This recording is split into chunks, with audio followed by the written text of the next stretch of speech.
adalah sebagian dari pendidikan, ya, education, sudah pelajarannya, dan itu adalah berdasarkan daripada buku education yang mungkin sudah saudara sebagian punya, ya. Nah, untuk itu pendidikan di Taman Eden ini adalah sebetulnya dari buku ini adalah pasal yang kedua, dan kita bahas dari pasal yang kedua dan ketiga, ya, tetapi sendiri tidak tahu kenapa pasal 1 tidak dibahas. Jadi saya akan singgung beberapa poin yang penting daripada pasal 1. Dan saya katakan dalam mengajar, saya selalu senang dengan gunakan CIA principle. Maksudnya connect, terus interpretation question, dan application question. Ya. Dan connect ya berhubungan dengan misalnya pelajaran dengan pertanyaan, mengapa pelajaran ini penting? Ya.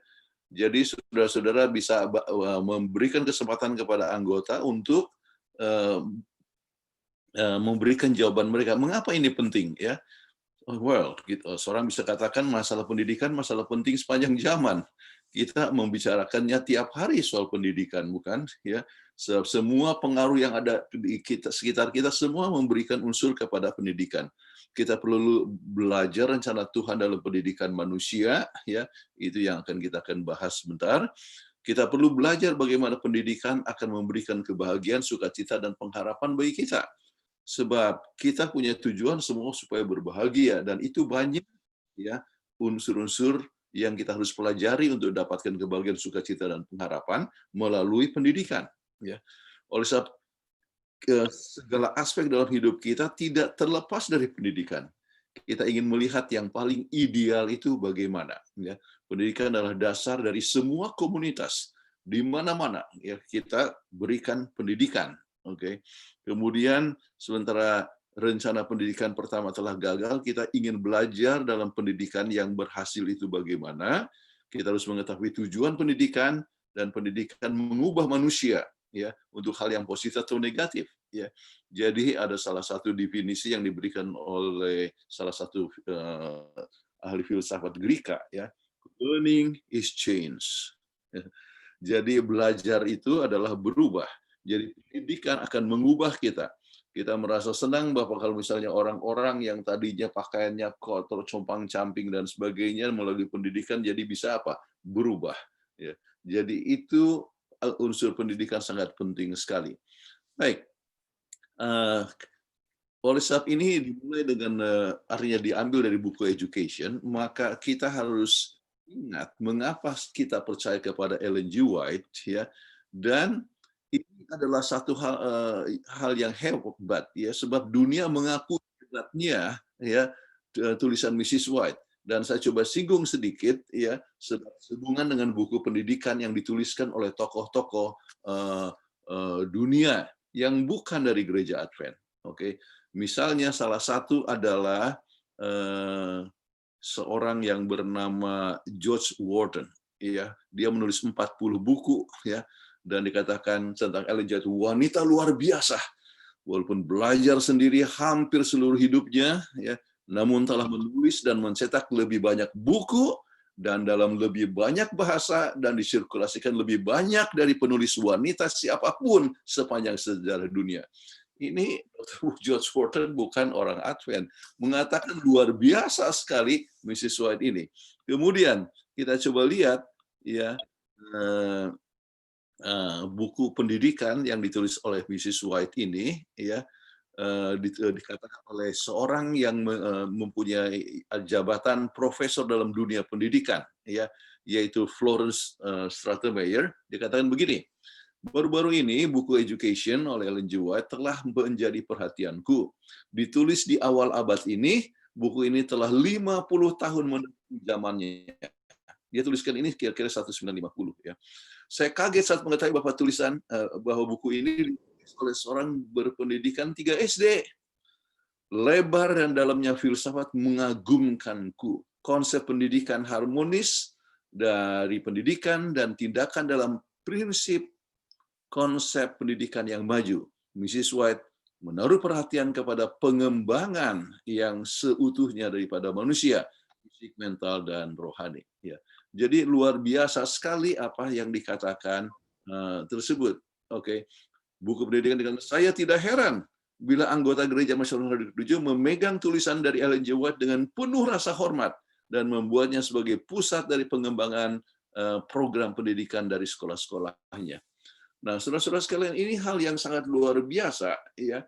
Artinya profesor, doktor dalam bidang pendidikan berbicara tentang buku pendidikan yang ditulis oleh Ellen G. White. Ya. Kemudian inilah Florence Stratton-Mayer. Kemudian saya mau coba berikan kutipan daripada Arthur White, ya. Di dalam buku pendidikan pada tahun 1912 telah dicetak oleh Menteri Pendidikan Negara Serbia. Ya. Namanya Paja Radoslav Jervish. Dia mempunyai gelar Master dan Doktor Pedagogi dan tamatan Columbia University. Dia mencetak buku pendidikan secara keseluruhan dalam bahasa Serbia, dan selama dia menjadi Menteri Pendidikan, ini buku wajib untuk semua guru-guru. Bukankah hal yang luar biasa, saudara-saudara? Semua guru-guru di negara Serbia harus baca buku pendidikan tulisan Ellen G. White. Kenapa? Sebab luar biasa buku ini, ya, luar biasa sekali. Ini tulisan daripada Arthur White, ya, yaitu cucu dari Ellen G. White, ya, sendiri. Baik. Nah, apa salah satu yang sangat penting sekali, yaitu tujuan pendidikan. Mungkin saya baca saja. Ini dalam bahasa Indonesia. Ya, saya sengaja berikan bahasa Inggris, nanti saudara dapatkan kopi daripada presentasi ini, bisa lihat ya langsung dalam bahasa Inggrisnya. Pendidikan yang benar berarti lebih dari sekedar mengejar suatu program studi tertentu. Ini berarti lebih dari sekedar persiapan untuk kehidupan sekarang. Itu adalah hubungannya dengan seluruh keutuhan manusia dalam seluruh periode dan keberadaannya yang mungkin bagi manusia. Ini adalah pengembangan harmonis dan kekuatan fisik, mental, dan rohani. Ini menyiapkan siswa untuk sukacita pelayanan di dunia ini dan untuk sukacita lebih besar dalam pelayanan yang lebih luas di dunia yang akan datang. Ya. Jadi ini satu hal yang sangat luar biasa sekali. Sebab dulu pengembangan itu orang pikirkan tentang mental saja, ya. Orang-orang itu harus menghafal dan sebagainya. Tetapi Mrs. White menyebutkan pengembangan keseluruhan fisik, mental, dan rohani, ya, bahkan sosial. Ya. Jadi menyiapkan orang untuk pelayanan di dunia ini dan juga di dunia yang akan datang. Ini satu perkara yang luar biasa. Oleh sebab kebetulan buku kita tidak membahas tentang pasal pertama daripada buku education ini, ya, langsung ke pasal 2, maka saya sengaja berikan kutipan ini. Baik. Kemudian beberapa hal yang penting dalam soal pendidikan dituliskan oleh Alkitab. Misalnya, umatku binasa karena tidak mengenal aku. Karena engkaulah yang menolak pengenalan itu, maka aku menolak engkau menjadi imamku. Dan karena engkau melupakan pengajaran Allahmu, maka aku juga melupakan anak-anakmu. Ya. Jadi tidak mengenal akan Allah. Ya. Jadi ini pengetahuan, ya, the lack of knowledge, ya, tentang Tuhan, ya. Jadi manusia binasa. Itulah sebabnya perlu kita harus belajar, ya, pelajaran yang sangat penting sekali. Kemudian permulaan hikmat adalah takut akan Tuhan dan mengenal yang Maha Kudus adalah pengertian. Mengenal itu adalah apa? Knowledge, ya, ya, understanding, ya, mengerti akan Tuhan. Itulah sebabnya ini harus menjadi satu dasar daripada pendidikan. Kemudian undangan daripada Yesus.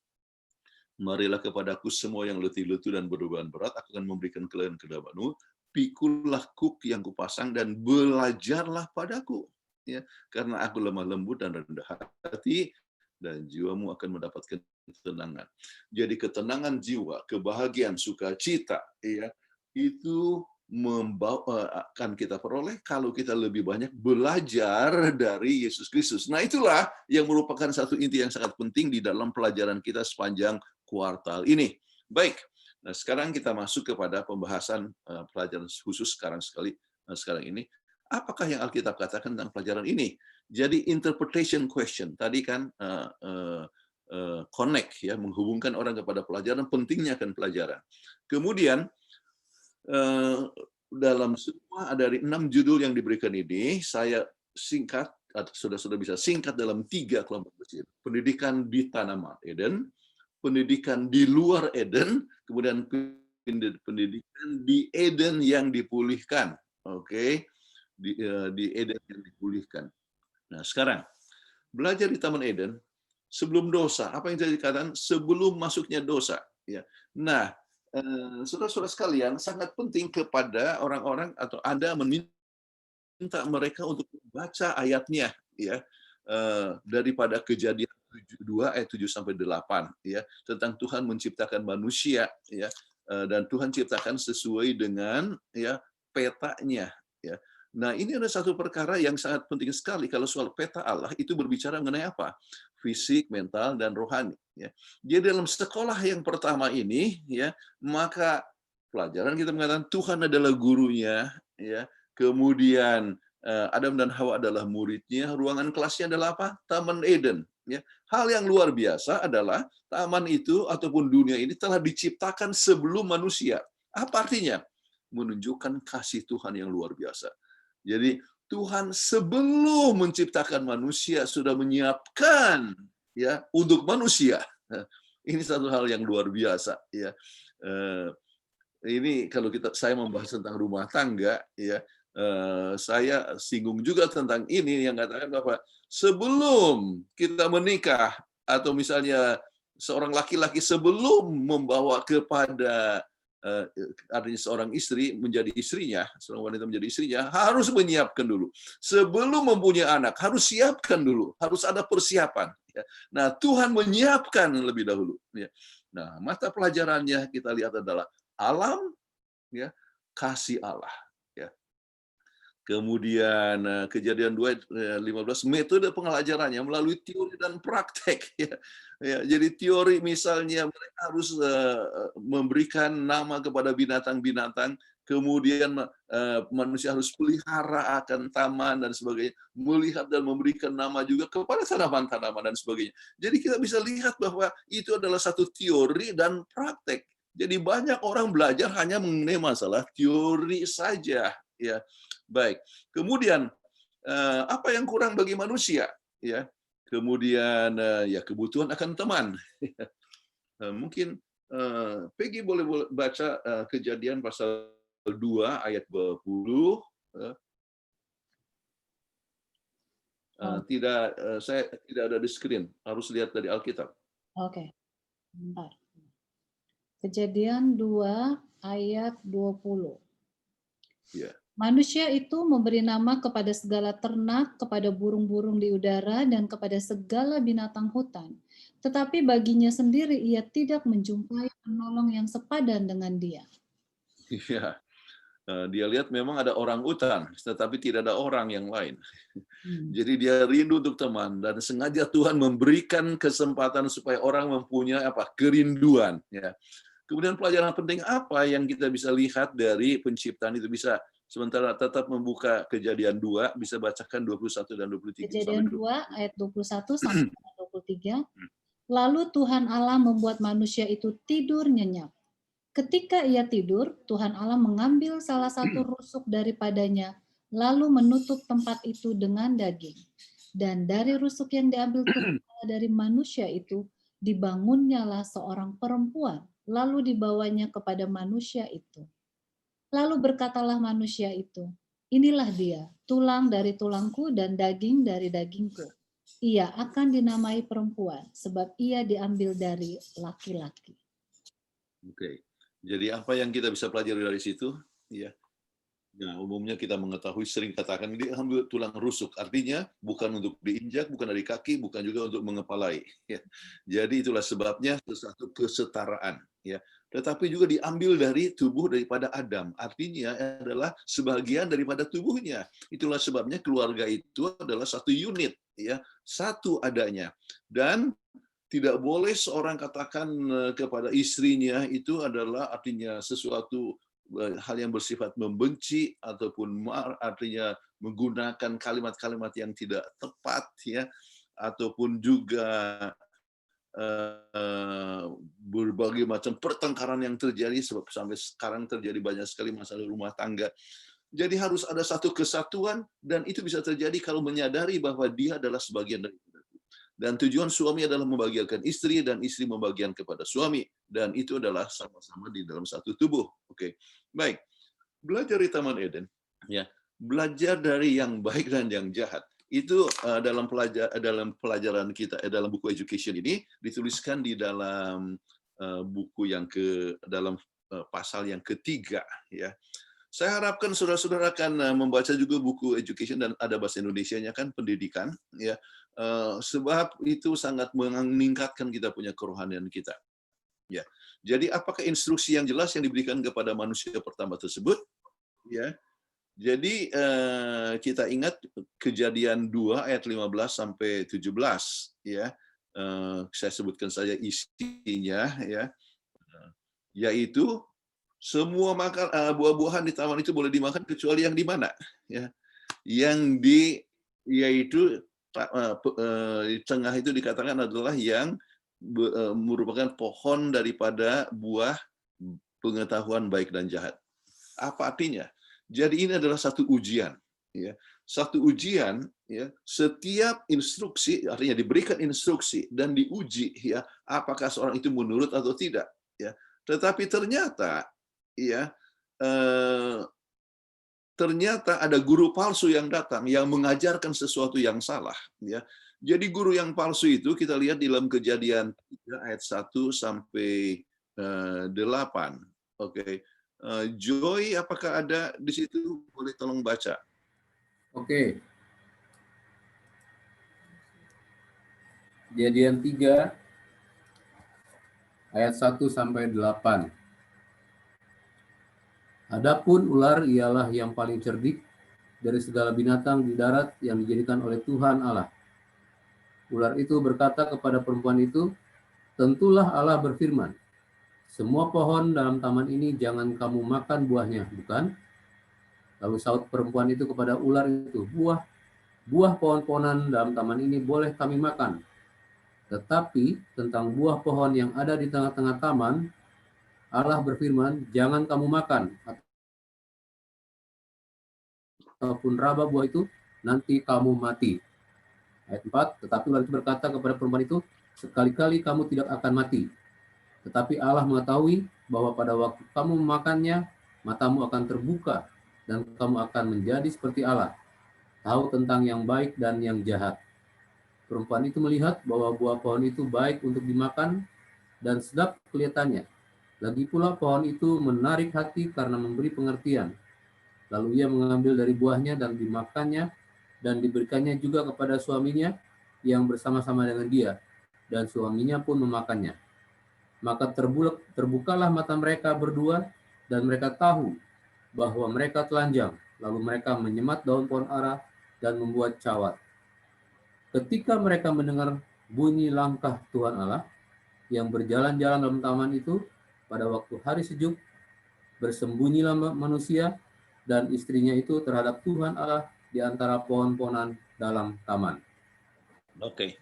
Apa yang kita lihat, metode yang dibuat oleh guru palsu, yaitu setan itu, ya, meragukan kasih Tuhan yang membatasi manusia.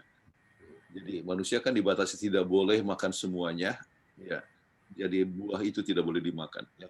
Terus membuat suatu kekhawatiran, dan cara yang dibuat adalah cara membohong, yaitu membohong semuanya, enggak masalah, ya, justru akan kamu akan lebih pintar, ya. Jadi kamu punya pengetahuan baik dan jahat, kamu akan seperti Tuhan. Jadi menyebabkan percaya kepada kebohongan, ya, sebab manusia ingin menjadi Tuhan. Oke. Jadi cara yang dibuat oleh guru yang palsu selalu adalah untuk memberikan keraguan-raguan kepada Tuhan. Banyak sekarang orang mengajarkan supaya kita ragu kepada Alkitab, ya, atau membuat ragu kepada Tuhan, meragukan akan gereja. Segala macam informasi-informasi yang kita peroleh setiap hari, ya, untuk lebih percaya kepada materialisme misalnya, ya, sebagai sumber kebahagiaan daripada percaya kepada Tuhan. Jadi keraguan-raguan itu telah ditimbulkan oleh, ya, bapak daripada pembohong, yaitu setan sendiri. Nah, apa yang menyebabkan Adam dan Hawa itu gagal dalam ujian di sekolah di Taman Eden itu? Ya, yang pertama, ya, Adam sendiri, Hawa meninggalkan Adam. Ingat bahwa kalau saja kita bersatu, ya, maka kita lebih kuat. ya, seorang yang meninggalkan, misal termasuk orang meninggalkan gereja, tidak mau ke gereja, ya, makin lama akan makin dingin, ya. Jadi meninggalkan persekutuan teman-teman, ya, ataupun saudara-saudara dalam seiman, itu memberikan posisi yang lebih lemah. Bersatu kita teguh, ya, kita dapat lebih menghadapi akan kekuatan. Terus apa yang dibuat oleh Hawa? Mendekati tempat pencobaan, ya, menerima pencobaan itu, kemudian melihat keindahan daripada pencobaan, kelihatan seperti memberikan suatu akal budi, dan dia mulai nimbang-nimbang dengan kepintarannya sendiri, ya, menimbulkan keinginan untuk mencoba, mulai meragukan apa yang Tuhan katakan. Sekarang dia percaya kepada setan, ya, melanggar, dan sesudah melanggar dia tidak mau jatuh sendiri, dia mempengaruhi akan Adam. Nah, saudara-saudara sekalian, kita harus berhati-hati, ya, oleh sebab kadang-kadang kita mendekati kepada tempat pencobaan, ya. Misalnya, ya, ada orang-orang, ya, maafkan ya para pendeta, ada seorang yang pernah kedapatan, ya, bahwa dia mempunyai majalah-majalah pornografi, ya. Dan betul apa yang telah terjadi dengan dia, akhirnya dia jatuh juga, ya. Jadi masalah-masalah ini artinya mendekati kepada pencobaan menyebabkan seorang itu mempunyai pikiran yang salah dan sebagainya, sehingga hanya tinggal tunggu kepada kesempatan saja. Jadi meragukan akan kehendak Tuhan dan sebagainya. Baik. Nah, sekarang pencobaan masa kini. Anda bisa singgung kepada anggota kelas. Apakah setan menggunakan metode yang sama sekarang ini? Yaitu dengan kebohongan. Oh iya, Anda bisa lihat akan langkah-langkah yang dibuat oleh pada setan itu dalam menggoda Hawa, itu juga yang yang menyebabkan, ya, banyak orang yang jatuh sekarang ini, ya. Salah satu adalah misalnya mulai dengan soal makanan, ya. Dan makanan itu bisa makanan jasmani atau makanan rohani, ya. Dan orang sering jatuh di dalam soal masalah makanan yang membuka kepada kejatuhan-kejatuhan yang lain.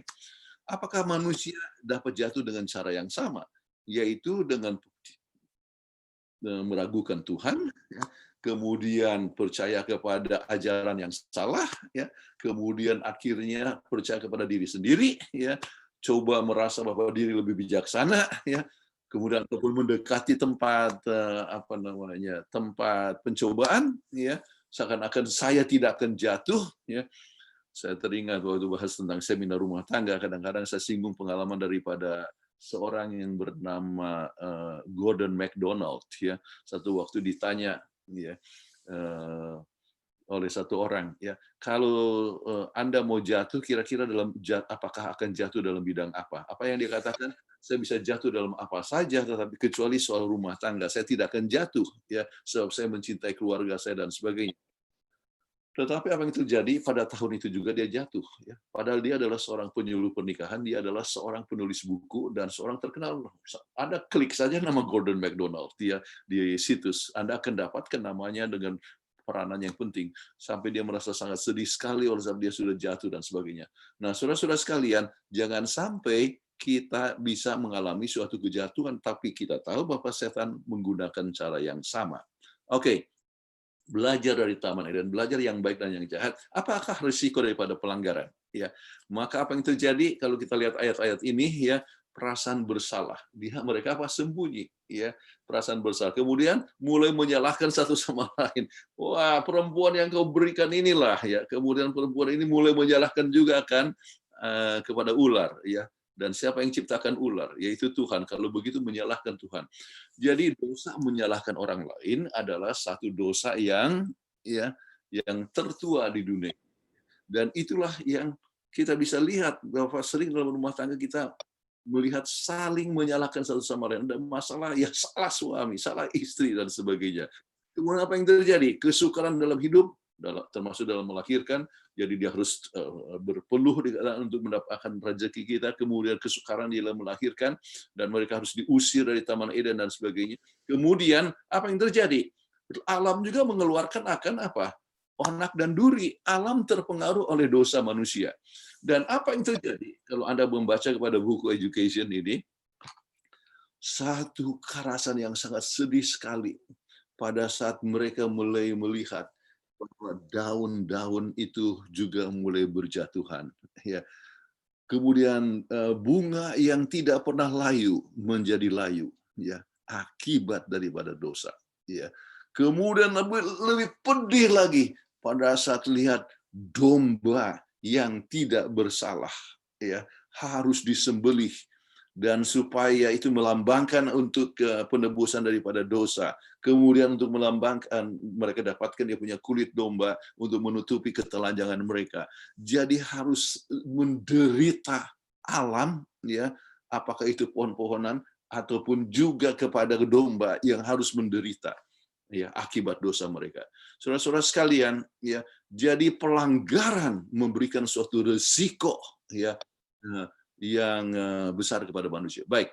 Kemudian walaupun Adam dan Hawa telah diusir dari Taman Eden, Tuhan mau agar mereka belajar mengenai kasih-Nya yang tidak terhingga. Bagaimana mungkin tanpa bisa melihat muka dengan muka, ya. Ternyata saudara-saudara sekalian berperan menjadi orang tua, ya. Mereka bisa menyadari mereka mencintai akan hanya Kain dan Habil, ya. Jadi mereka bisa belajar dari kasih Tuhan itu, mereka belajar pada saat mereka mengasihi akan anak-anak, ya. Saudara-saudara sekalian, umumnya saudara-saudara mempunyai anak-anak, bukankah begitu besar kasih pada anak-anak? Jadi lebih mengerti akan kasih Tuhan kepada kita masing-masing, ya. Tetapi untuk mengajar, Anda minta supaya mereka baca ayat-ayatnya, ya. Baik. Kemudian apa yang menjadi pengalaman derita yang terjadi sebagai akibat dari konflik keluarga, ya. Bagaimana Kain dan Habil, ya, artinya Kain marah oleh sebab cemburu dan sebagainya, dan dia bunuh. Bisa bayangkan, ya, ke seorang, artinya orang tua melihat, ya, anaknya sendiri dibunuh oleh anaknya sendiri, ya. Itu satu penderitaan yang sangat luar biasa akibat daripada dosa, ya.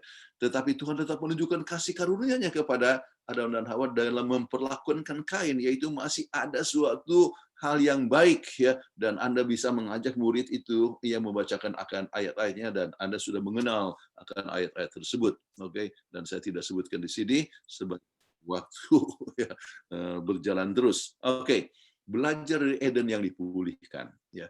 Nah, buku Kejadian, ya, kita lihat ada walaupun mereka berdosa, ada jaminan, ya, jaminan yang akan terjadi. Misalnya di dalam Kejadian 3 ayat yang ke-15. Kalau ini mungkin ini adalah nubuatan tentang kedatangan Yesus, ya. Boleh Peggy baca, ya.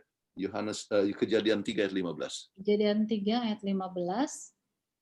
Aku akan mengadakan permusuhan antara engkau dan perempuan ini, antara keturunanmu dan keturunannya.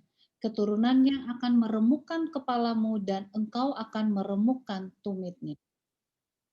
Oke, jadi kita tahu bahwa ini tumit daripada ular, ya. Artinya tumit daripada keturunan perempuan itu akan digigit, itu adalah penyaliban. Kemudian dia punya kepala akan diremukkan, itu adalah sebab pada waktu itu terlihatlah dengan sangat jelas bahwa kuasa dosa dapat dikalahkan. Yesus setia sampai di surga dan dia mati untuk menjadi juru selamat kepada kita. Jadi itu adalah merupakan sesuatu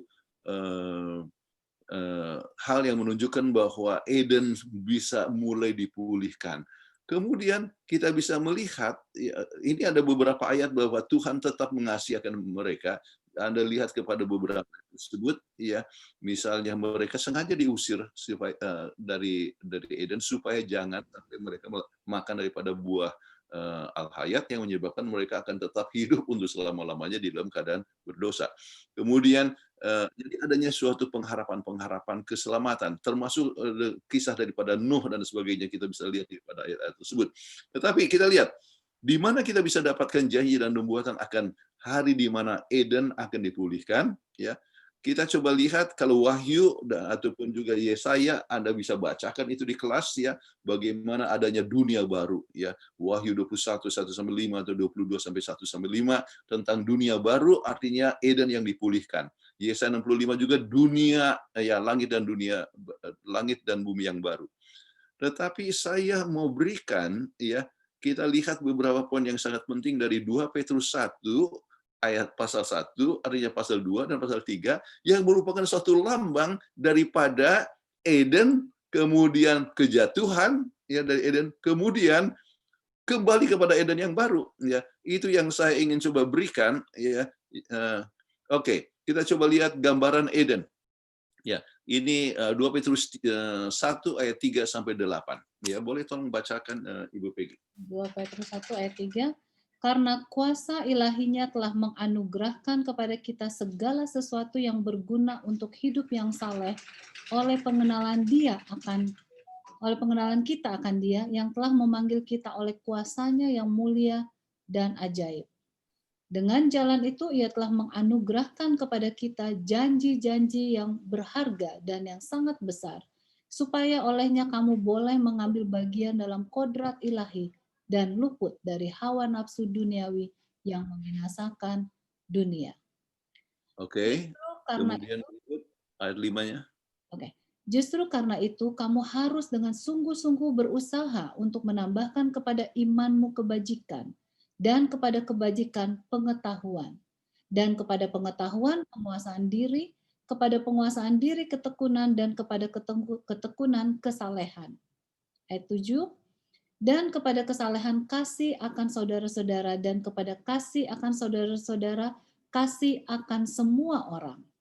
Ayat 8, sebab apabila semuanya itu ada padamu dengan berlimpah-limpah, kamu akan dibuatnya menjadi giat dan berhasil dalam pengenalanmu akan Yesus Kristus, Tuhan kita. Nah, ini disebutkan untuk dipulihkan, ya, pemulihan daripada Eden, tetapi Anda bisa lihat bahwa ini adalah sifat-sifat yang dimiliki pada saat ya Adam dan Hawa berada di Taman Eden. Ya, mereka mempunyai kebajikan, ya. Mereka itu mempunyai kesalehan, ya. Mereka itu mempunyai kasih, ya, kesalehan, ya. Itu sifat-sifat yang Anda bisa sebutkan, ya, bagaimana mereka mempunyai sifat ilahi pada saat di Taman Eden. Tetapi apa yang terjadi kalau kita lihat di dalam 2 Petrus 1 ayat 1 sampai 9 mengenai gambaran tentang dosa, ya. Kita coba lihat. Joy, boleh tolong baca?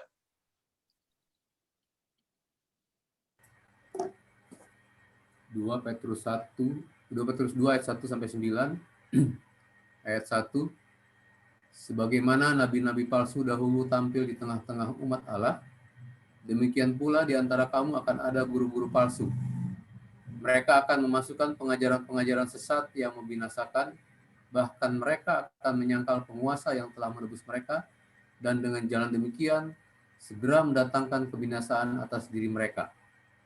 Banyak orang akan mengikuti cara hidup mereka yang dikuasai hawa nafsu, dan karena mereka jalan kebenaran akan dihujat. Ayat 3. Dan karena serakahnya guru-guru palsu itu akan berusaha mencari untung dari kamu dengan cerita-cerita isapan jempol mereka. Tetapi untuk perbuatan mereka itu, hukuman telah lama tersedia dan kebinasaan tidak akan tertunda. Ayat 4, sebab jikalau Allah tidak menyayangkan malaikat-malaikat yang berbuat dosa tetapi melemparkan mereka ke dalam neraka, dan dengan demikian menyerahkannya ke dalam gua-gua yang gelap untuk menyimpan mereka sampai hari penghakiman. Ayat 5, dan jikalau Allah tidak menyayangkan dunia purba, tetapi hanya menyelamatkan Nuh, pemberita kebenaran itu, dengan 7 orang lain, ketika ia mendatangkan air bah atas dunia orang-orang yang fasik. Ayat 6. Dan jikalau Allah membinasakan kota Sodom dan Gomora dengan api, dan dengan demikian memusnahkannya dan menjadikannya suatu peringatan untuk mereka yang hidup fasik di masa-masa kemudian, tetapi ia menyelamatkan Lot, orang yang benar, yang terus-menerus menderita oleh cara hidup orang-orang yang tak mengenal hukum dan yang hanya mengikuti hawa nafsu mereka saja. Sebab orang benar ini tinggal di tengah-tengah mereka dan setiap hari melihat dan mendengar perbuatan mereka yang jahat itu, sehingga jiwanya yang benar itu tersiksa. Baik. Kita coba lihat bahwa gambaran yang digambarkan ini adalah gambaran daripada dosa, ya. Sesudah artinya Adam dan Hawa keluar, kemudian mereka melakukan artinya keturunan manusia melakukan berbagai macam kejahatan, keserakahan, ya, sampai terjadi musnahnya artinya orang di Sodom dan Gomora oleh sebab kejahatan-kejahatan mereka, hidup dalam nafsu dan sebagainya. Dan itulah yang digambarkan akibat dosa, ya. Tetapi ada satu janji yang luar biasa, yaitu gambaran Eden yang dipulihkan. Ya, nah sekarang Peggy mulai dari pasal 3 ayat 11 sampai 14. 2 Petrus 3 ayat 11 sampai dengan 14. Jadi jika segala sesuatu ini akan hancur secara demikian, betapa suci dan salehnya kamu harus hidup. Yaitu kamu yang menantikan dan mempercepat kedatangan hari Allah. Pada hari itu langit akan binasa dalam api dan unsur-unsur dunia akan hancur karena nyalanya. Tetapi sesuai dengan janjinya, kita menantikan langit yang baru dan bumi yang baru, di mana terdapat kebenaran.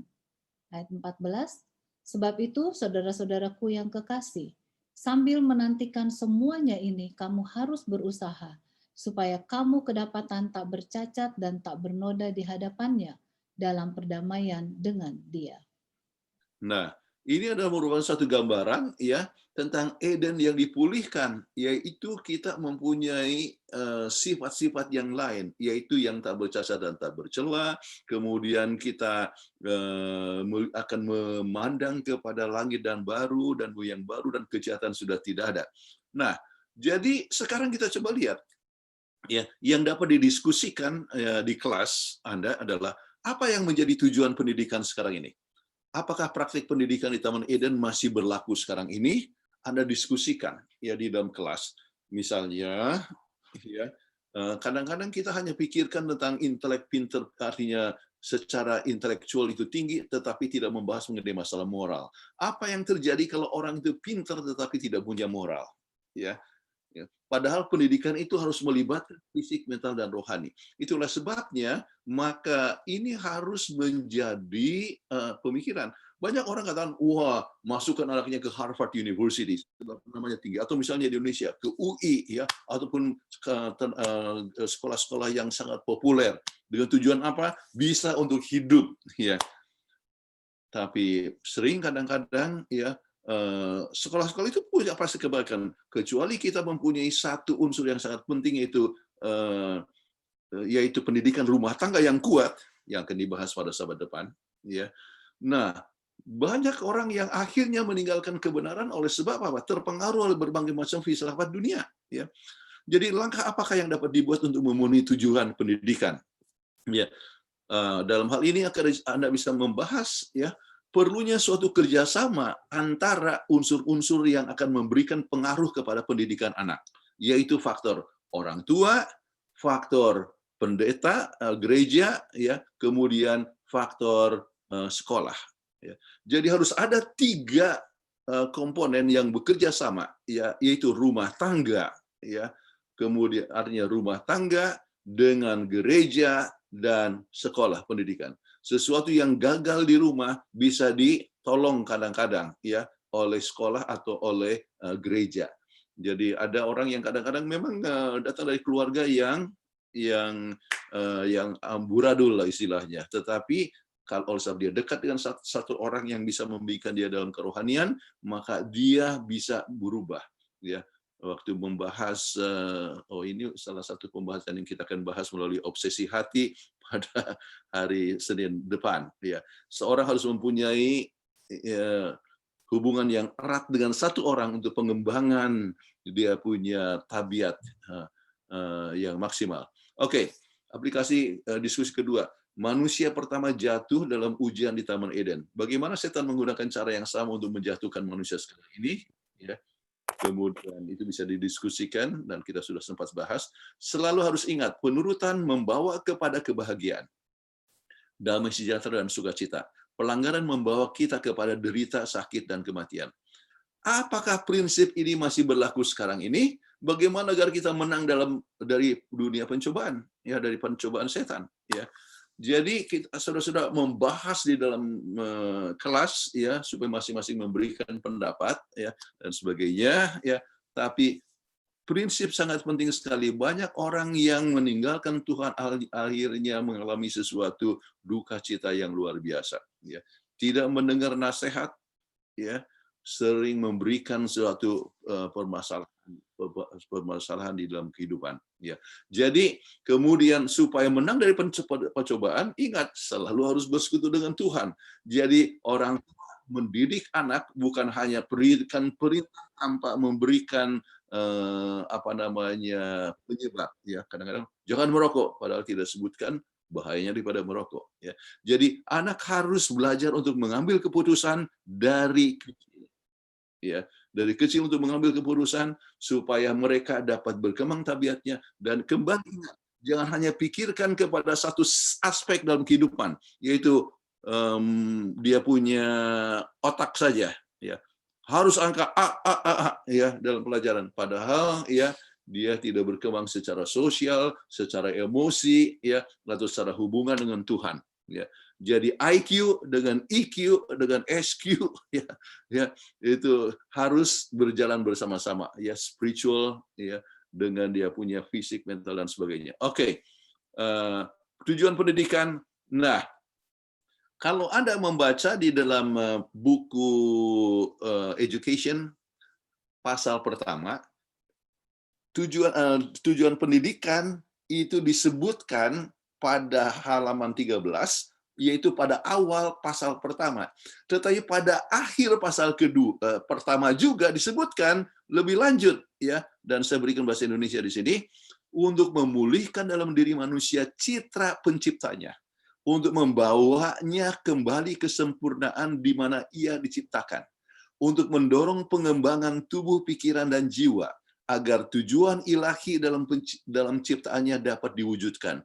Inilah yang akan terjadi, pekerjaan penebusan. Inilah objek pendidikan, yaitu tujuan pendidikan, objek kehidupan yang agung, ya.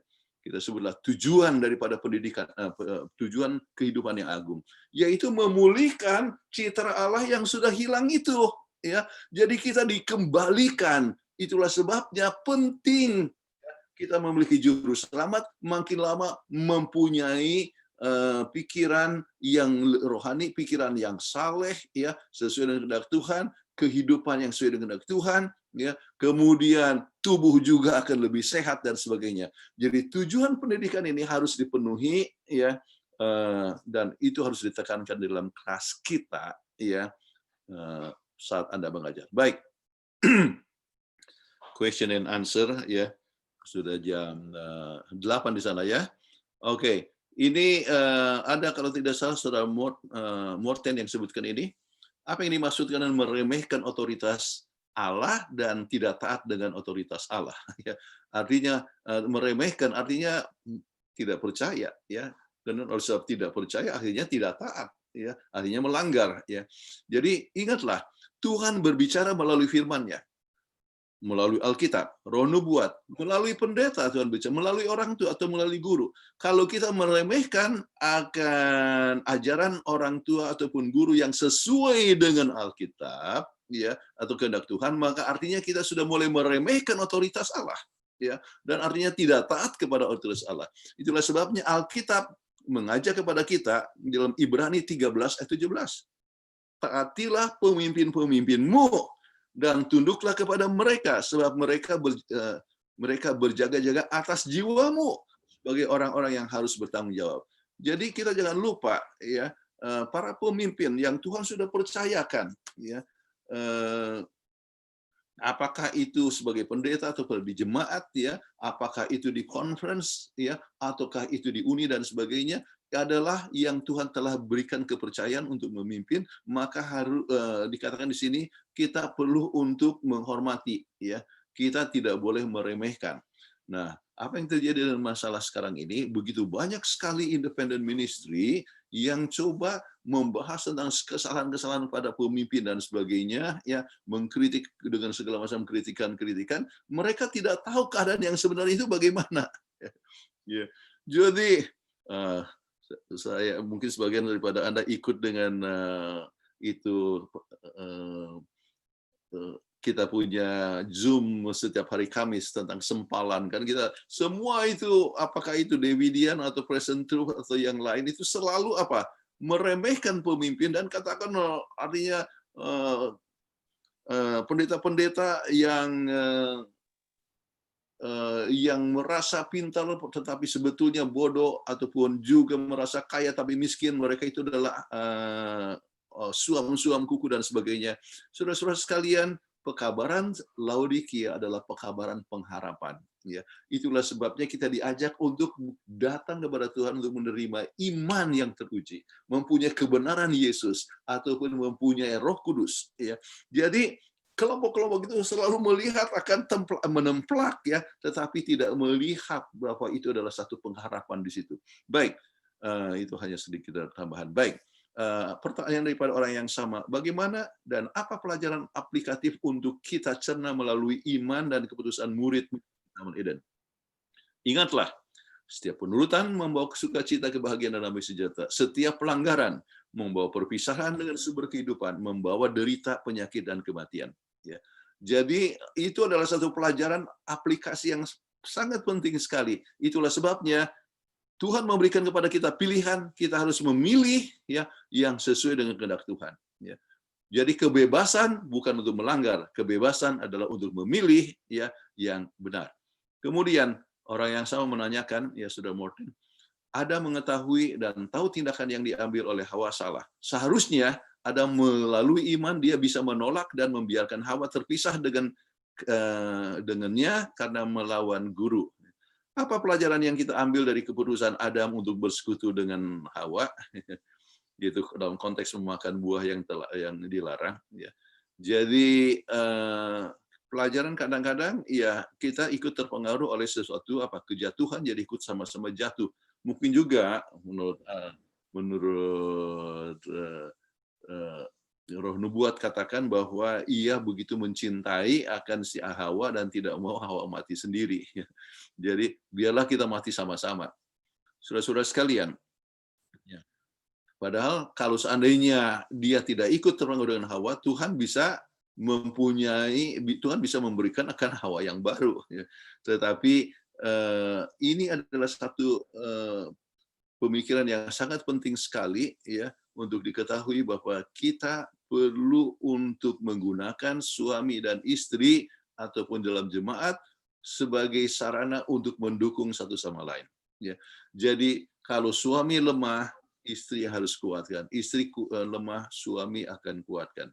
Dan berpisah daripada satu sama lain membuat kita lemah dan mempunyai kemungkinan untuk jatuh. Itulah sebabnya salah satu hal yang harus dipelajari adalah hindarkan berpisah. Ya. Suami istri jangan lama-lama berpisah. Ya. Itu bisa memberikan satu penyebab daripada satu kejatuhan. Baik. Pendidikan Allah di Eden atau aturan untuk Adam dan Hawa ada jangan dan ada boleh. Adam dan Hawa melanggar aturan Allah. Pertanyaan, mengapa Allah langsung mengusir dari Taman Eden? Mengapa mereka tidak diberikan kesempatan? Apa yang membedakan pendidikan Eden dahulu dengan umat sekarang yang sedang menuju ke Eden surgawi? Ini sudah dijawab oleh Saudara Manik ya, tetapi saya berikan ayatnya saja, yaitu boleh tolong baca Ibu Peggy? Ya, ini dari Kejadian pasal 3 ayat 22 sampai 24. Ya, Kejadian pasal 3 ayat 23 sampai dengan 24. Lalu Tuhan Allah mengusir dia dari Taman Eden sampai ia mengusahakan tanah dari mana ia diambil. Ia menghalau manusia itu dan di sebelah timur Taman Eden ditempatkannya beberapa kerub dengan pedang yang bernyala-nyala dan menyambar-nyambar untuk menjaga jalan ke pohon kehidupan. Oke, ayat 22-nya nggak dibaca. Oh, sorry.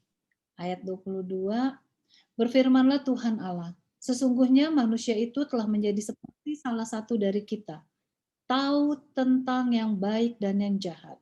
Maka sekarang jangan sampai ia mengulurkan tangannya dan mengambil pula dari buah pohon kehidupan itu dan memakannya, sehingga ia hidup untuk selama-lamanya. Jadi Tuhan mencintai kita, ya. Kalau Adam dan Hawa, kalau mereka tetap tinggal di situ, maka makan lagi pohon adanya pohon al-hayat, ya, maka mereka akan hidup selamanya, dan hidup selamanya di dalam dosa. Wah, itu berbahaya sekali. Jadi Tuhan sengaja dalam kasih karunia-Nya mengusir mereka. Oke. Nah, saya lihat, saya rasa itu pertanyaan yang masuk, ya. Jadi segala sesuatu oleh sebab kasih Tuhan kepada manusia, dan Tuhan memberikan suatu jalan keluar, ya, yaitu juru selamat yang boleh membebaskan kita daripada segala dosa. Oke. Ada pertanyaan, saya lihat masih ada 22 menit, ya. Pendeta. Ya. Di grup chat sudah banyak pertanyaan, jadi tadi saya lagi pilih-pilih. Namun sebelum saya membacakan pertanyaan yang ada di grup chat, karena ada beberapa yang di grup chat pertanyaannya sudah dijawab oleh Pendeta Kuntaraf, ya. Saya akan memberikan kesempatan dulu kepada Bapak Ibu yang hadir di Zoom ini untuk bertanya secara langsung. Boleh raise hand yang mau bertanya supaya saya bisa buka. Oke. Ya, ada Dr. Tambunan, ya. Iya. Silakan, Pak. Mohon saudara-saudara pertanyaannya singkat, ya. Jadi benar-benar pertanyaan, jangan menjelaskan sesuatu dalam pertanyaan. Silakan. Terima kasih Bu Peggy. Langsung ke Pendeta Kuntarap. Di dalam Kejadian 2 ayat 17 dinyatakan oleh Tuhan Allah, kalau memakan buah al-hayat itu pasti engkau mati. Kemudian kontras dengan Kejadian 3 ayat 3, ada keraguan-raguan dari Hawa. Kalau memakan itu nanti kamu mati, ada kata nanti, ada keraguan-raguan. Pertanyaan saya singkat, kalau kita analogikan diri kita seperti Hawa, kenapa kita sering ragu-ragu begitu Pendeta? Kalau kita menghadapi suatu masalah, sering kita ragu-ragu dan kita menganggap itu tidak serius. Kalaupun tadi ada jawaban dari pertanyaan Saudara Morten tadi, bahwa Adam begitu mencintai istrinya, dan dia diciptakan sempurna, dan dia lebih rela untuk mengikuti istrinya daripada mengikuti perintah Tuhan. Tetapi kalau untuk Hawa, mungkin itu tantangan langsung dengan kita. Kenapa kita ragu-ragu kalau dihadapi seperti itu? Terima kasih Pendeta. Jawabnya, dia ragu-ragu sebab dia tidak percaya atau kurang percaya. Kalau mau jawab singkatnya, ya. Oke, kurang percaya atau tidak percaya kepada Tuhan. Ya. Nah, banyak orang yang menyebabkan keraguan-raguan. Saya punya khotbah khusus tentang Yohanes pasal, artinya Yohanes Pembaptis dalam Matius pasal 11, ya, ayat 1 sampai 5, ya. Bagaimana seorang seperti Yohanes Pembaptis yang menyiapkan untuk kedatangan Yesus, ya, yang sudah membaptiskan Yesus, yang sudah mendengar suara Tuhan yang mengatakan, inilah anakku yang kukasihi, kepadanya lah aku berkenan. Dia yang telah baptiskan Yesus dengan tangannya sendiri. Dia yang sudah berseru, katakan, lihatlah anak domba Allah yang mengangkut dosa isi dunia. Bagaimana dia bisa ragu-ragu sampai bertanya, apakah kamu yang akan datang itu, atau apakah kami harus menantikan yang lain? Kenapa? Jadi keraguan-raguan itu, dia dalam penjara, ya, artinya artinya dengan makanan terbatas, minuman terbatas, kemudian udara bersih terbatas, ya. Kemudian dia terpengaruh juga oleh keraguan-raguan murid-muridnya. Kemudian dia memikirkan bahwa Yesus itu akan datang untuk menjadi raja untuk orang Israel, membebaskan dia, artinya orang Israel, dari kuasa Roma. Jadi pengetahuan yang terbatas tentang Alkitab. Jadi intinya yang sangat penting adalah kurang percaya atau tidak percaya kepada seruan, ya, apakah yang Tuhan katakan. Ya. Kenapa orang jadi tinggalkan kebenaran? Ya, padahal sudah dikatakan bahwa tanda-tanda zaman sudah menunjukkan, sebab kurang percaya, ya, kepada Alkitab atau kepada firman Tuhan, ya, sampai meragukan, ya, dan percaya dan akhirnya tergoda untuk sesuatu perkara yang negatif. Jadi jawab singkatnya adalah kurang percaya atau tidak percaya. Jadi saudara-saudara, mungkin ada yang pernah mengalami seperti saya pernah alami, ya, kematian anak laki-laki satu-satunya. Apa yang menyebabkan saya bertahan? Ya, istri saya dan saya katakan, kita harus percaya kepada Tuhan. Ya, kita harus percaya, ya, bahwa Tuhan izinkan ini untuk kebaikan kita. Ya, kita tidak tahu apa, tetapi kita harus percaya, ya, dan tetap mempunyai pengharapan. Ya. Jadi kepercayaan yang menyebabkan kita tetap bangun dan kita tidak mau, ya, untuk jatuh ataupun meragukan Tuhan. Kita percaya, ya, Tuhan tetap punya rencana yang agung kepada kita masing-masing. Oke. Mudah-mudahan menjawab pertanyaan dari Dr. Tambunan. Baik, terima kasih Pendeta. Sebelum saya bacakan yang di chat, ya, saya mau persilahkan juga kepada saudara Bapak Glenny Latuni, ya, yang raise hand. Silakan Pak Glenny. Dan setelah ini saya minta kesediaan Bapak Pendeta Rudi Situmorang untuk boleh membacakan pertanyaannya secara langsung, ya Pak Pendeta, dari chat. Baik, silakan Pak Glenny Latuni. Baik, terima kasih. Selamat malam, selamat hari sahabat semua. Terima kasih Pendeta untuk pelayanannya luar biasa. Saya memberikan satu pemikiran, yaitu pada saat Allah saja menjadi guru agung,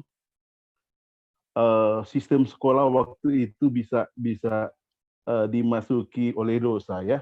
Sekarang kira-kira strategi apa dari gereja kita, atau kira-kira apa yang bisa kita pikirkan sama-sama untuk supaya pendidikan itu bisa sukses kita di atas dunia ini. Jadi apalagi pendidikan informal, pendidikan untuk orang tua, ya, yang menghasilkan anak, kemudian formal lingkungannya, dan maksudnya non formal dan formal, ya. Jadi sekolah yang mencetak guru-guru itu kira-kira kualitasnya itu saya pikir sangat luar biasa untuk kita boleh mendapatkan suatu kualitas pendidikan untuk kerja kita. Mungkin itu saja. Terima kasih Pendeta. Terima kasih Ibu Peggy. Terima kasih. Ini satu pertanyaan yang sangat bagus sekali. Ya, terima kasih Saudara Latuni. Ya. Baik, bukan hanya di Taman Eden, sedangkan di surga yang penuh dengan segala macam kesempurnaan dan sebagainya, ya, kok bisa kejebolan, ya, dengan adanya Lucifer, ya. Jadi itu kenapa itu bisa terjadi? Itu adalah satu misteri, ya, yang terjadi di surga. Dan kemudian setan datang ke sini, ya, ke dunia ini, kemudian juga menjatuhkan Adam dan Hawa. Padahal gurunya adalah ya, Tuhan sendiri. Nah, satu faktor yang sangat penting, ya. Nah, sekarang di dalam supaya jangan jatuh kepada jatuhan yang sama, hindarkan hal-hal yang membuat sang Hawa itu jatuh. Bagaimana supaya apa yang menyebabkan dia jatuh, ya? Ya, dia tinggalkan suami. Jadi kita harus tetap bersatu. Jangan artinya suami istri, ya, tetap di dalam, ya, kebersamaan, tetap mengambil waktu dengan Tuhan, ya, setiap hari, ya, melalui penunggu pagi, penunggu malam, ambil waktu dalam Alkitab, dan hindarkan hal-hal yang bisa membuat penggodaan itu datang, ya. Misalnya berpisah terlalu lama, ya, berpisah ke tempat pekerjaan, oke, ya. Tetapi di dalam pekerjaan pun masih tetap bisa konteks, sebab kita ada WhatsApp dan sebagainya, ya. Jadi tetap, ya, ada dalam satu kesatuan, ya. Kemudian jangan dekatin tempat yang berbahaya, ya. Ya, tempat yang berbahaya yang bisa membawakan kita kepada penggodaan, ya. Apa yang menyebabkan Lot itu jatuh dan sebagainya, oleh sebab dia mendekati ke tempat penggodaan, kemudian, ya, makin lama makin dekat, akhirnya dia sudah berada di kota Sodom. ya, dan akhirnya dia pikir akan dapatkan kekayaan dan semuanya, padahal makin lama bisa makin dia keluar dari Sodom dengan tidak bawa apa-apa, ya, tinggalkan istrinya dan sebagainya, dan anak-anak pun mempunyai moral yang demikian. Hindarkan hal yang bisa membawa kita kepada pencobaan. Ya. Kemudian tetap dalam persekutuan dengan Tuhan. Kalau di dalam soal sistem pendidikan, ya, saya sudah sebutkan tadi, selalu harus ada kesatuan antara keluarga dengan sekolah dan juga dengan gereja. Ketiganya adalah sama-sama harus, ya, bersatu untuk memberikan pendidikan kepada anak-anak itu dengan sangat penting sekali. Dan ingat, ya, anak-anak atau anggota keluarga harus belajar untuk menurut oleh sebab telah memilih untuk menurut. Jangan menurut hanya oleh sebab takut, ya. Also di depan orang tua dia takut, kemudian di luar orang tua dia seperti kuda lepas dari pingitan. Ya, jadi mereka harus tetap, ya, menurut oleh memilih untuk menurut. Ya. Satu waktu sesudah kematian anak kami, ya,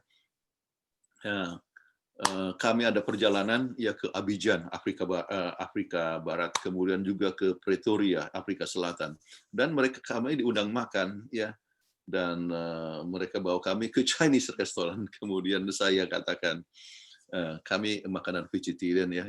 Terus apa yang dikatakan oleh mereka yang undang saya? Anak Anda juga selalu makan makanan vegetarian, ya. Setiap kami tidak pernah dia mau makan daging dan sebagainya. Dia memang sudah dari kecil sudah kita ajar untuk vegetarian dan memilih untuk vegetarian walaupun jauh dari orang tua. Jadi itulah satu perkara yang sangat penting kita harus ingat, ya. Nah, faktor, ya, oleh sebab kebetulan kita bahas tentang soal makanan, Adam dan Hawa jatuh dalam soal makanan, bukan? Ya, maka kita pun harus menang dalam soal makanan. Ya. Jadi kita harus mengalahkan akan hal-hal yang bisa membuat kita jatuh, ya, dalam soal makanan. Selera, ya, adalah hal yang harus dikontrol, dan itu boleh memberikan satu kekuatan moral yang besar untuk kita kalau kita bisa mengalahkan soal selera. Mudah-mudahan sudah menolong pertanyaan dari Saudara Latuni. Oke. Ya. Terima kasih, Saudara Latuni dan Berontak Muntarak. Pertanyaan berikutnya saya persilakan Pendeta Rudi Situmorang. Mohon maaf Pak, saya tidak bacakan karena lebih baik Bapak yang bicara langsung. Baik, terima kasih. Selamat Sabat, Pak Pendeta Kuntara. Selamat Sabat, ini Ketua Conference Jawa Barat. Baik, tadi dari ayat yang kita baca dalam Kejadian 2 ayat 20, Tuhan mengetahui kebutuhan dari kehidupan Adam tentang penolong. Boleh kita katakan sahabat atau teman. Nah, sekarang kalau kita hubungkan dengan ide ataupun praktek yang sekarang sistem sekolah yang disebut dengan homeschooling. Nah, tentu ada pertanyaan kira-kira seperti apa tanggapan kita atau pendirian kita terhadap sistem itu yang saat ini banyak juga itu menjadi sebuah pilihan, walaupun di sekitar mereka tersedia fasilitas sekolah-sekolah Advent yang baik. Mungkin demikian, Pak Pendeta. Terima kasih. Oke. Memang mereka yang mengambil homeschooling, ya, kebetulan kita ada Home Study Institute misalnya, ya, atau sekarang disebut Greek University, ya, satu universitas khusus, ya, untuk mereka yang mau mengambil gelar, ya, dengan homeschooling. Ya. Dasarnya sebetulnya itu dibentuk, ya, pada saat banyak anak-anak misioneri yang bekerja sebagai misioneri orang tuanya dan tidak ada sekolah di situ. Jadi saat tidak ada sekolah, mau tidak mau harus dengan homeschooling. Nah, sekarang dengan COVID-19, ya, banyak yang kita mau tidak mau harus homeschooling, artinya hubungan dengan sekolah, ya, tetapi harus dikerjakan pekerjaan tugas itu di rumah oleh saat menghindarkan misalnya COVID-19. Tetapi ada orang tua yang memang mengambil keputusan untuk sama sekali homeschooling, ya.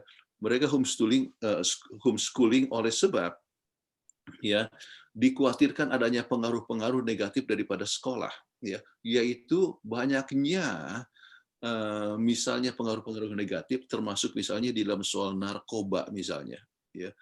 Ada juga artinya pengaruh daripada teman yang menyebabkan orang melihat ya mengenai masalah pornografi ya dan sebagainya. Jadi dari teman itu, ya.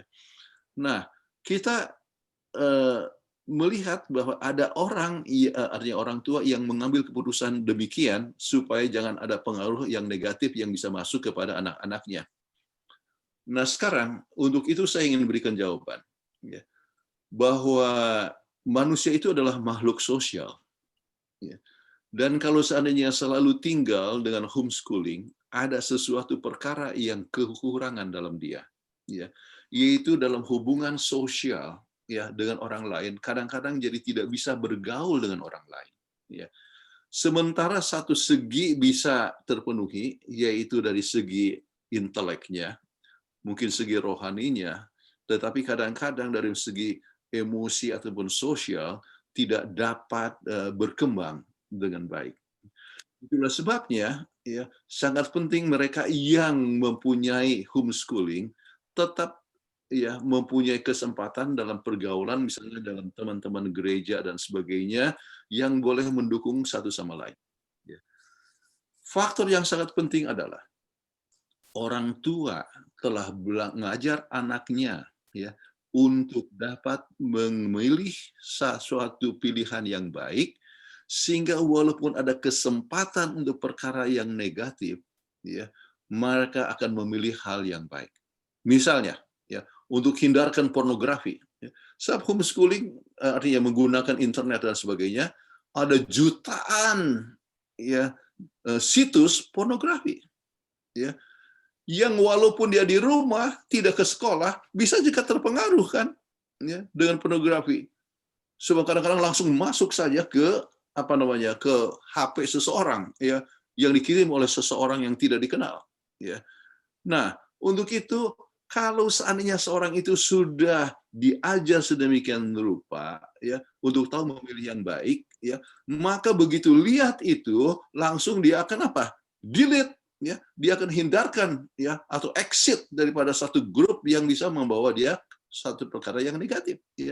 Jadi itulah faktor pendidikan daripada orang tua yang sangat penting untuk anak-anak sudah belajar untuk menghormati orang tua, menghormati otoritas, kemudian sudah belajar untuk self control ya, kemudian sudah tahu untuk mengekang akan dirinya ya.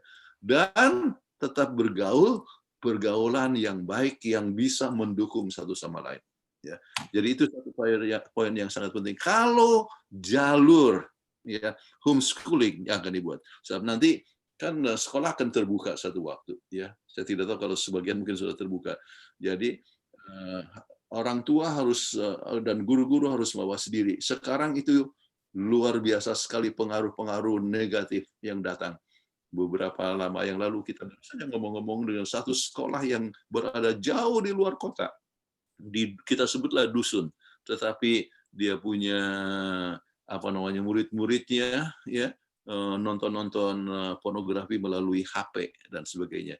Saudara-saudara sekalian, ini ingatlah setan pintar sekali. Dia coba menjatuhkan manusia dengan segala macam cara. Itulah sebabnya ya kita harus mengajar orang supaya bisa seperti Yusuf yang mempunyai apa yang disebut resilience ya. Apa itu resilience dalam bahasa Inggris? Ketahanan, daya tahan. Yusuf, ya, walaupun dia digoda di rumahnya Potifar, dia katakan tidak mau. Ya, walaupun dia mempunyai kesempatan untuk jatuh, dia tidak mau. Ya, jadi itulah sifat resilience seperti Daniel yang tetap katakan no. Ya, itu harus mulai dibuat di rumah tangga. Ya.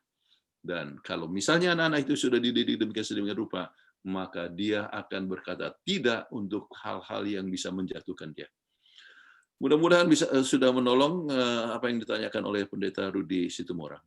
Baik, terima kasih Pendeta Rudi, semoga puas ya jawabannya. Kita akan lanjut dengan pertanyaan dari Bapak Frans Januar yang ada di chat. Umur berapakah kira-kira anak siap untuk sekolah di luar sekolah Advent? Apakah Pak Yanuar masih ada di sini? Oke. Pak Frans Januar ada di grup chat. Jadi memang kalau kita coba lihat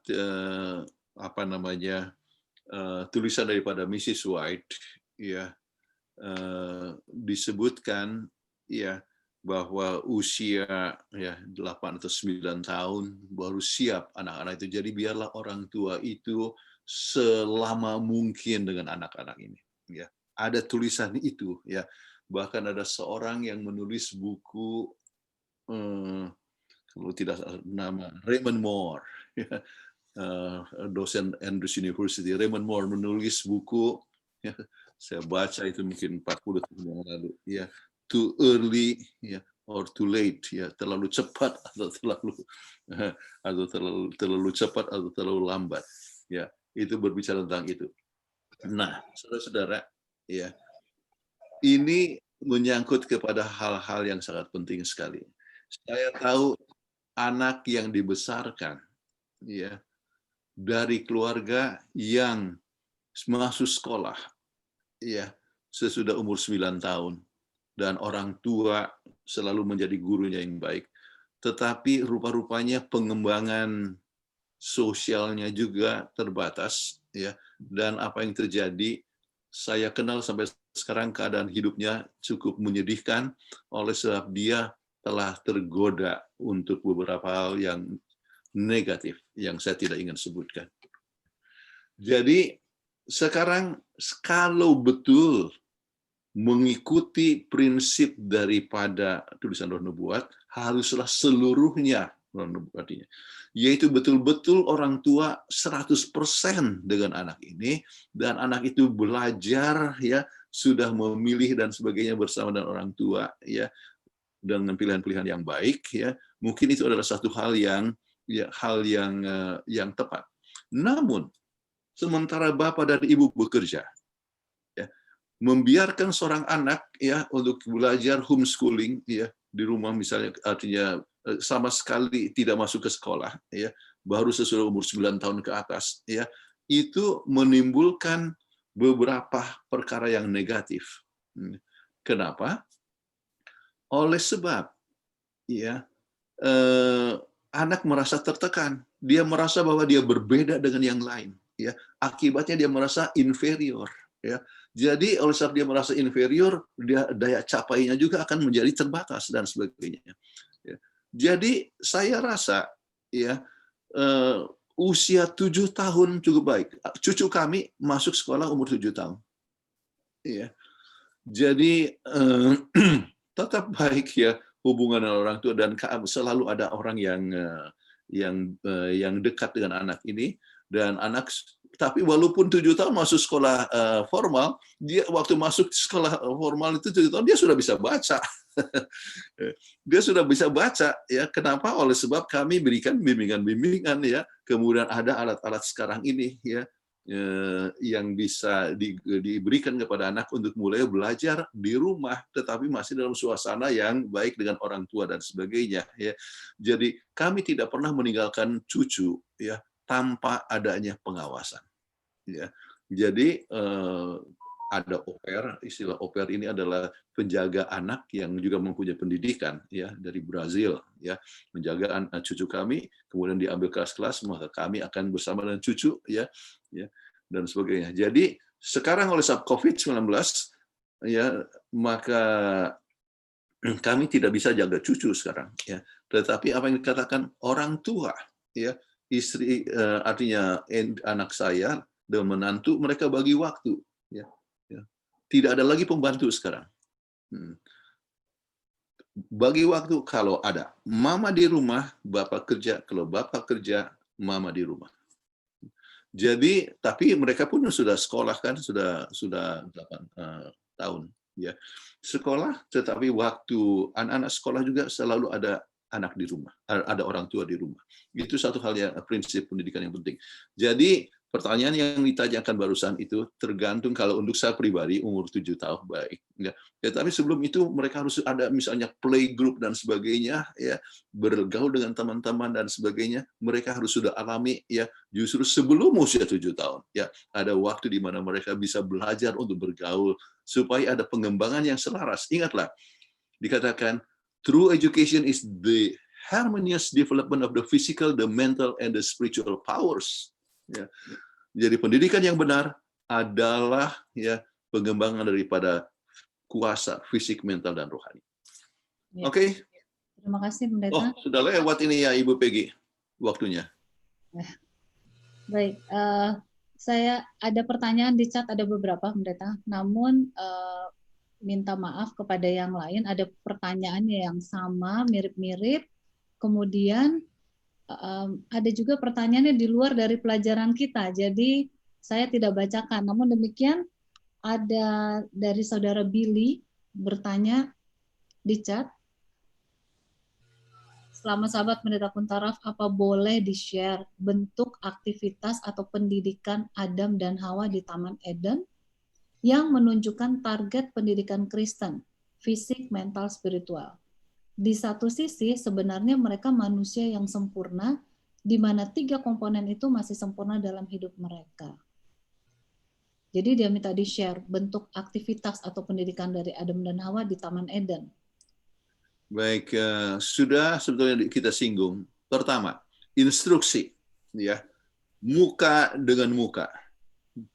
Jadi tidak pakai homeschooling, oke, Adam dan Hawa. Ya, sebelum ada homeschooling, artinya, maksudnya muka dengan muka, ya, dalam arti Tuhan berhadapan dengan mereka. Terus Tuhan mempunyai asisten, ya, yaitu malaikat. Kemudian mereka belajar tentang alam, ya. Kemudian ada teori dan praktek dalam arti misalnya memelihara akan taman itu, ya, memelihara akan taman. Jadi practical work yang menunjukkan untuk pengembangan fisiknya ada, sebab kalau misalnya artinya berjalan, memeliharakan tanaman dan sebagainya kan untuk pengembangan fisik, menghirupkan udara segar, ya, dalam suatu lingkungan yang sangat indah. Saat yang sama mereka ada teman, jadi mereka berkembang secara sosial, secara hubungan satu sama lain, ya. Jadi, ya, betul mereka itu dikatakan sempurna dalam arti belum berdosa, tetapi tabiat mereka belum sempurna. Ya. Jadi tabiat itu, ya, dibentuk, ya, sebagai berikut. Satu tindakan yang sering dilakukan, ya, menjadi kebiasaan. Setiap kebiasaan yang selalu diulangi menjadi tabiat. Ya. Nah, mereka baru saja diciptakan, belum ada kesempatan, ya, untuk melakukan banyak hal, belum ada kesempatan untuk berdosa misalnya, ya, sampai akhirnya mereka melanggar. Ya. Jadi oleh sebab belum lulus dari ujian, mereka punya tabiat masih belum sempurna. Ya. Jadi sempurna dalam segi lingkungan dan secara tubuh dan sebagainya, tetapi tabiat belum sempurna. Itulah sebabnya, ya, mereka harus percaya kepada Tuhan. Kepercayaan itu kan merupakan sesuatu perkara yang menjadi satu proses. Ya. Anda tidak bisa langsung percaya kepada seorang gadis, langsung Anda mau pilih dia jadi istri. Ya. Percaya itu adalah berdasarkan suatu proses. Oke. Nah, demikian juga dengan Adam dan Hawa. Jadi Anda harus, ya, artinya Adam dan Hawa harus melalui proses mempercayai Tuhan, barulah tabiatnya boleh dikatakan sempurna, dan ternyata mereka gagal. Ya. Boleh ada tambahan, Pendeta? Oke, silakan. Saudara, oh ini Ya. ahli pendidikan ini, direktur dari SLA Kawangkoan. Ya. Herman, silakan. Jadi benar sekali apa yang Pendeta sampaikan tentang pendidikan yang seimbang. Sekarang ini juga ada pendekatan holistic education, selain fisik, mental, sosial, atau sekarang ini dipakai istilahnya physically, intellectually, and then the last one is socially. Jadi komplit, mengacu juga kepada Profesor Howard Gardner, profesor dari Harvard, dia menulis tentang multiple intelligences. Jadi selama ini banyak ditekankan tentang pemahaman matematika logika. Padahal juga perlu ada pendidikan atau menggali potensi dalam bidang interpersonal dan intrapersonal. Dan semua siswa itu genius. Tinggal bagaimana kita menggali potensi mereka. Ada yang dalam bidang spasial, ada yang bidang kinestetik. Jadi semua ini perlu dikembangkan bagi setiap siswa-siswa yang ada. Demikian kira-kira informasi yang boleh saya tambahkan. Terima kasih. Ya, terima kasih. Dan yang dibutuhkan adalah tetap perlunya suatu keseimbangan daripada semua aspek kemanusiaan. Ya. Betul. Jadi multiple intelligence itu berarti juga bahwa mereka belajar dari berbagai, sebab cara manusia belajar itu bermacam-macam. Betul. Ada orang yang belajar melalui pendengaran, ada melalui indera tangan ataupun penciuman, ataupun semua multiple intelligence menggunakan segala aspek yang boleh membangun ya akan mahasiswa itu atau siswa bertumbuh seutuhnya, ya, holistik, ya, seutuhnya. Dan kita percaya bahwa orang tua harus mempunyai beban ini penting sekali. Makanya kalau orang tua terlalu sibuk, tidak punya waktu dengan anak-anak, mungkin anak itu pintar, tetapi ada sesuatu yang kosong. Dan akibatnya mungkin EQ yang tidak berkembang, ya, secara emosional, ya, tidak bisa mengekang diri, dan mereka yang selalu tinggalkan mempunyai kecenderungan untuk suka untuk memukul orang lain atau temannya. Seperti demikianlah. Oke. Terima kasih. Terima kasih, Saudara Herman Willy. Iya, Herman. Pendeta, ada satu pertanyaan ini dari Dr. Daniel Saputra. Dok, boleh keluarkan wajahnya, Dok? Dr. Daniel Saputra. Wah, ini Profesor Doktor ini. Ini Pak Profesor, kami mau mendengarkan sendiri Pak Profesor Daniel Saputra menyatakan pertanyaannya. Silakan Pak. Di mana Pak Dr. Daniel? Pada intinya yang saya tanyakan itu, kan Taman Eden itu tertutup. Ya. Nah, di luar Taman Eden itu ada apa?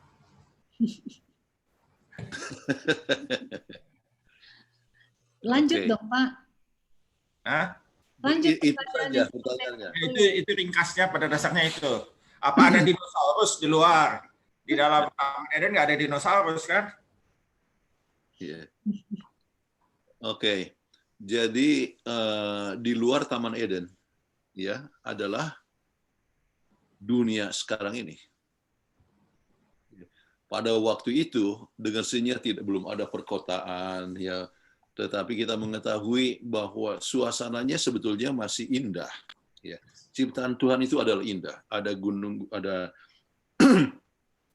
ada gunung, artinya pemandangan yang indah lah kita sebutkan, ya. Walaupun mungkin bukan dalam bentuk gunung, tetapi bentuk bukit-bukit, sesuatu perkara yang indah. Dan belum ada juga lautan, sebab kita dapatkan bahwa lautan itu muncul sesudah adanya Nuh, ya, dan sebagainya. Tetapi kita dapatkan berbagai macam suasana yang indah, jadi adanya pohon-pohonan, bunga-bunga, dan sebagainya. Tetapi dari semua suasana itu, Taman Eden adalah yang terindah. Ya, Tuhan sengaja berikan untuk Adam dan Hawa untuk hidup. Ya. Jadi, saya tidak lihat itu bahwa gambaran Alkitab yang katakan bahwa di luar Taman Eden, ya, ini begini. Saya belum dapatkan ayatnya. Tetapi secara common sense, ya, kita katakan bahwa sebab Tuhan menciptakan langit dan bumi, Tuhan menciptakan akan binatang, Tuhan menciptakan akan segala macam binatang-binatang dan binatang-binatang di udara ataupun juga di laut dan sebagainya, maka ya kita dapatkan bahwa itulah gambaran yang kita bisa katakan di luar di luar Taman Eden. Iya.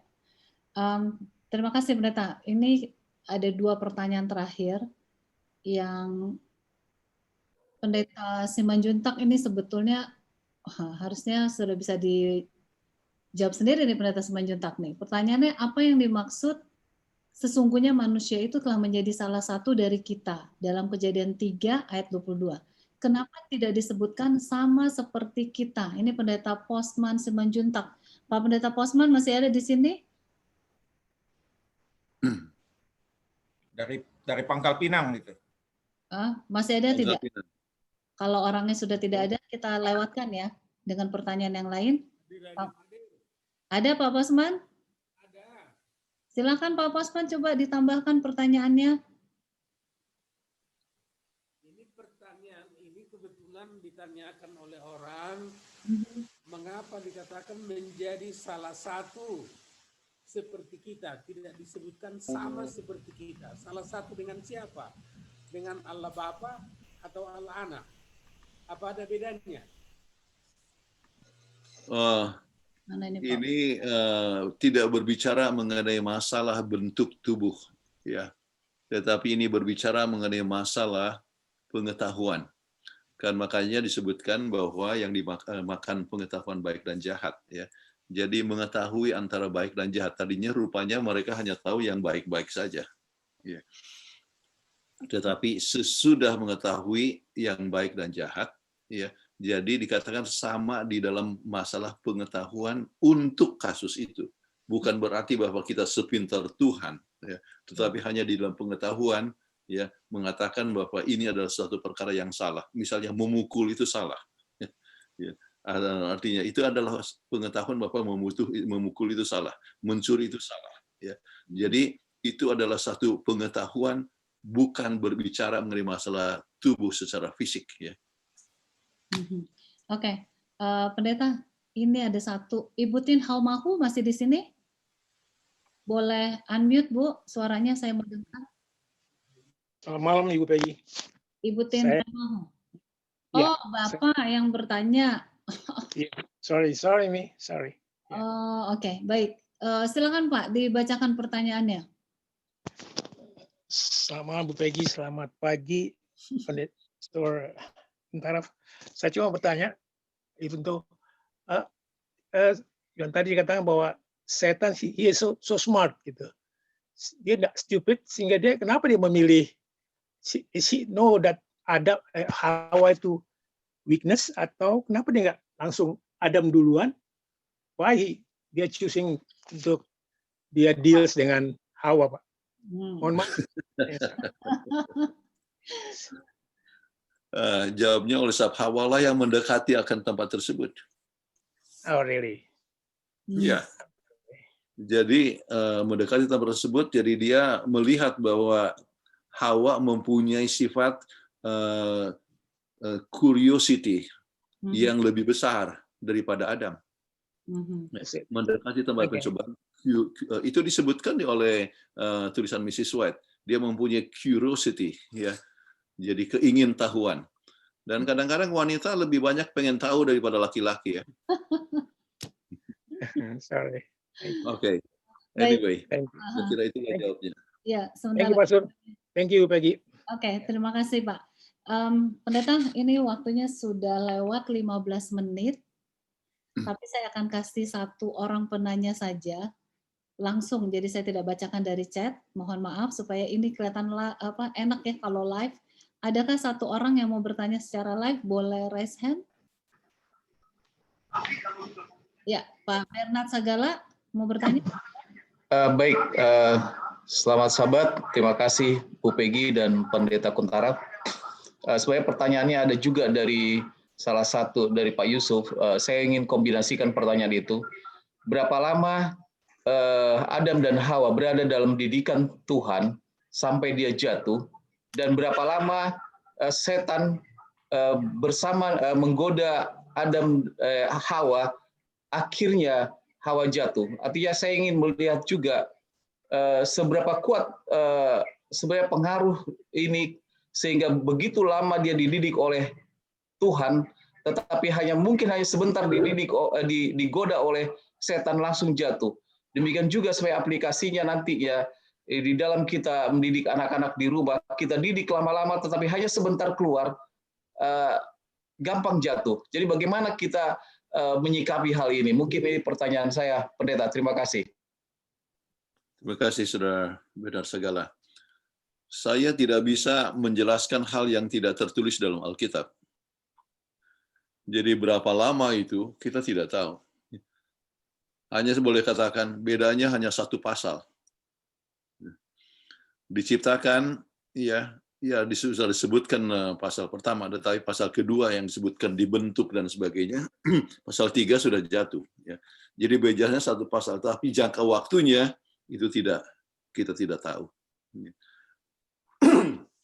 Nah sekarang, sehubungan kepada bagian yang kedua, yang sangat penting adalah 7 tahun yang pertama daripada pendidikan anak-anak. Itu menentukan ya 85% daripada terbentuknya tabiat anak. Ya. Jadi 7 tahun yang pertama. Itulah sebabnya banyak orang atau para ibu yang walaupun mereka adalah wanita karir, lebih bagus tidak bekerja ya sementara anaknya masih kecil supaya dia bisa bersama-sama dengan anaknya. Tetapi kalau seandainya dia lakukan pekerjaan, biarlah pekerjaan yang ada di rumah ya, dan sebagainya. Jadi dia bisa kerjakan di rumah. Jadi kalau seandainya selalu berada dengan orang tua dalam 7 tahun masa pembentukan itu, ya, maka anak bisa belajar tentang masalah menghormati akan otoritas, ya, belajar respect dan belajar self control, ya, bisa belajar untuk dapat mengekang diri, ya. Kemudian mereka bisa belajar bagaimana perlunya untuk berbagi, ya. Berbagi yaitu menolong sesama dan sebagainya. Itu semua di unsur-unsur yang penting dalam kehidupan harus dipelajari dalam 7 tahun yang pertama. Tetapi kalau soal berapa lama mereka di Taman Eden, kita tidak tahu. Ya. Oke? Pendeta, terima kasih, dan saya pikir nih waktunya sudah habis dan kasihan juga pendeta suaranya sudah serak ya. Oke. Baik, mohon maaf kepada yang mau bertanya, boleh disimpan untuk minggu depan atau boleh juga ditanyakan kembali. Bisa mulai malam ini sampai besok di grup WhatsApp PGSSI. Jadi boleh ditanyakan ke situ. Kemudian tadi ada yang minta video dari Pastor Ted Wilson. Baik, saya akan upload di WhatsApp grup PGSSI untuk video Pastor Ted Wilson tadi, kemudian PowerPoint dari Pendeta Kuntaraf akan saya taruh, kemudian juga recordingnya. Ya. Jadi akan saya taruh semuanya di WhatsApp grup PGSSI. Nah, kita akan belajar kembali minggu depan, yaitu tentang keluarga. Nah, pelajaran tentang keluarga ini bakalan ramai karena apa? Karena ada beberapa pertanyaan di chat ini yang hubungannya dengan keluarga sebenarnya. Jadi pastikan bahwa minggu depan kita akan bersama-sama kembali bertemu untuk belajar bersama-sama, dan jika Bapak Ibu merasa terberkati dengan acara atau pembahasan dari Pendeta Kuntaraf maupun tanya jawab di antara kita, boleh mengajak teman-teman yang lain untuk mengikuti acara ini. Karena siapa saja boleh ikut walaupun namanya Persatuan Guru-Guru Sekolah Sabat, namun siapa saja yang mau belajar firman Tuhan, mau belajar pelajaran Sekolah Sabat bersama-sama, kami sangat senang. Jadi sekali lagi terima kasih untuk pertemuan malam ini, dan saya juga mau menyapa ada Pendeta Reynold Kesaulia. Selamat apa ya di sana? Selamat pagi ya Pendeta ya. Terima kasih sudah bergabung Pendeta Kesaulia. Peggy. Sekali di Seattle. Iya, di Seattle. Iya, Dr. Kuntaraf, thanks. Hello, puji Tuhan. Ya, di sana sudah siang, sini kita masih belum terang betul. Iya. Iya. Karena beda 3 jam ya, Dr. Kuntaraf. Ya, beda 3 jam. Ya. Oke, terima kasih sekali lagi Pendeta. Dan Pendeta Rindu Hutapea sudah 3 kali absen dan sekarang sudah bergabung lagi. Terima kasih Pendeta Rindu. Dan kami sangat merindukan, Pendeta juga doa tutup lagi deh Pendeta, karena sudah tiga minggu ya, 3 minggu Iya, absen. baru melayani tadi di Jemaat Rumbai, Oh Oke. iya, ya. melayani. Jadi saya absen karena melayani. Jadi terima kasih banyak. Oke, mari kita berdoa. Terima kasih Pendeta Kuntar. Mari kita berdoa. Bapa di sorga, terima kasih Tuhan, betapa indah kasih-Mu memberikan kami tuntunan melalui pelajaran sekolah Sabat. Biarlah kami menjadi orang-orang yang penuh hikmat, yang dididik oleh Tuhan melalui pelajaran sekolah Sabat ini. Kami mendengarkan suara Tuhan, kami mendengarkan nasihat Tuhan melalui pelajaran sekolah Sabat ini. Biarlah hati kami terbuka kepada Tuhan, menjauhkan segala cobaan yang datang, sebagaimana Hawa, kami tidak mau mendengarkan suara setan, tapi kami mau mendengarkan suara Tuhan melalui pelajaran sekolah Sabat ini. Kami dituntun oleh Tuhan untuk lebih berhikmat, untuk lebih setia, untuk lebih menurut kepada Tuhan. Terima kasih Tuhan, hamba-Mu Pendeta Kuntarap yang selalu setia membimbing kami melalui pelajaran sekolah Sabat ini. Biarlah kami dapat mengajarkannya kepada kelompok diskusi kami, kepada keluarga kami, kepada pribadi kami Tuhan. Jadi pribadi yang menjadi contoh dan teladan setia kepada Tuhan. Berkati juga Ibu Peggy Tuhan, yang senantiasa memberikan pelayanan ini dengan segala kebutuhan dan kerendahan hatinya. Tuhan memberkati dia bersama dengan keluarga. Kami semuanya Tuhan memohon berkat-Mu, supaya kami diberikan Tuhan Roh Kudus yang menuntun kami setia melayani dengan rendah hati, dan kami menjadi berkat bagi orang lain. Dalam nama Yesus kami berdoa. Amin. Amin. Amin. Terima kasih. Pendeta. Terima kasih Bu Peggy.